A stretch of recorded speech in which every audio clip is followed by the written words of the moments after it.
도널드 트럼프 미국 대통령이 다음 주 반도체와 의약품에 대한 관세를 발표하겠다고 밝혔습니다. 네, 워싱턴 연결해서 자세한 내용 들어보겠습니다. 정호윤 특파원 전해주시죠.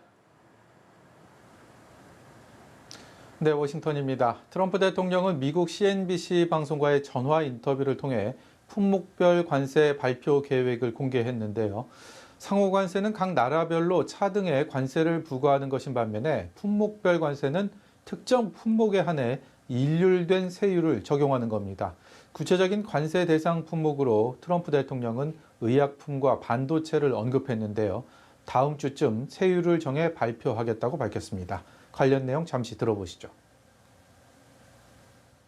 We'll be putting a initially small tariff on pharmaceuticals, but in 1 year, 1.5 years maximum, it's going to go to 150%, and then it's going to go to 250%. 제약사들이 생산 시설을 미국으로 옮기는 시간으로 1년 반 정도의 말미를 주고 이후 관세를 크게 올리겠다는 의미로 해석됩니다. 단 반도체에 대해선 특별한 언급을 하지 않았습니다. 반도체는 우리 주요 대미 수출 품목인 만큼 더 큰 관심이 모이는데요. 트럼프 대통령은 앞서 우리나라와 무역 합의를 하면서 반도체에 대한 한국의 관세는 최혜국 대우를 할 거라고 공언한 바 있습니다.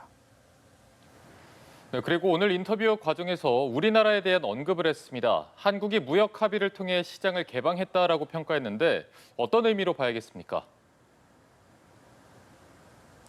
네, 이 발언은 트럼프 대통령이 그동안 각 나라들과의 무역 합의 결과를 자랑하는 과정에서 나왔습니다.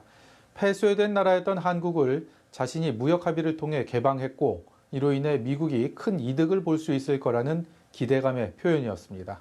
한마디로 한국의 시장 개방이 미국 입장에선 엄청난 사업이 될 거라는 자신감의 표현인데요. 트럼프 대통령의 말 들어보시겠습니다. South Korea, it's a closed country. And now all of a sudden we're allowed to sell cars into South Korea and trucks and SUVs. I mean, we're really opening it up.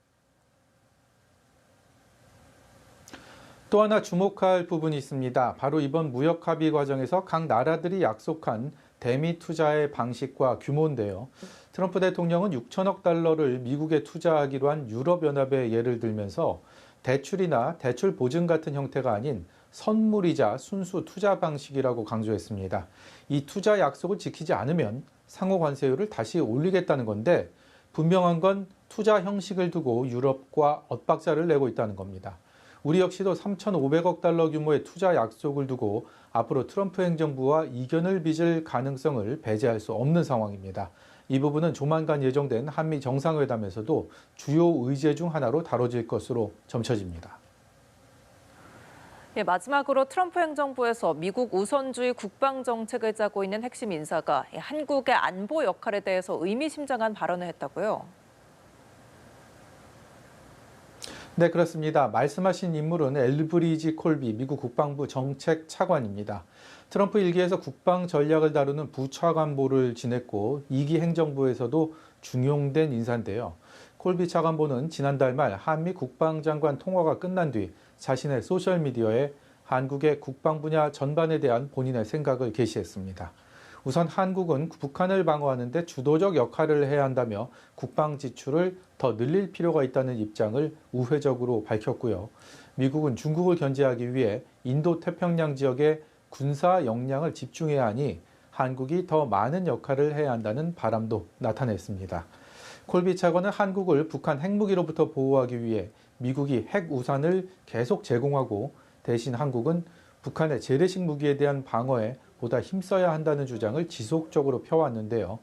트럼프 행정부의 새 국방 전략을 주도적으로 만들고 있는 인물인데다 최근 나토의 국방비 증액을 압박하다가 결국은 관철시킨 트럼프 대통령의 고집을 감안하면 이번 콜비 차관의 발언은 상당히 의미심장하게 들립니다.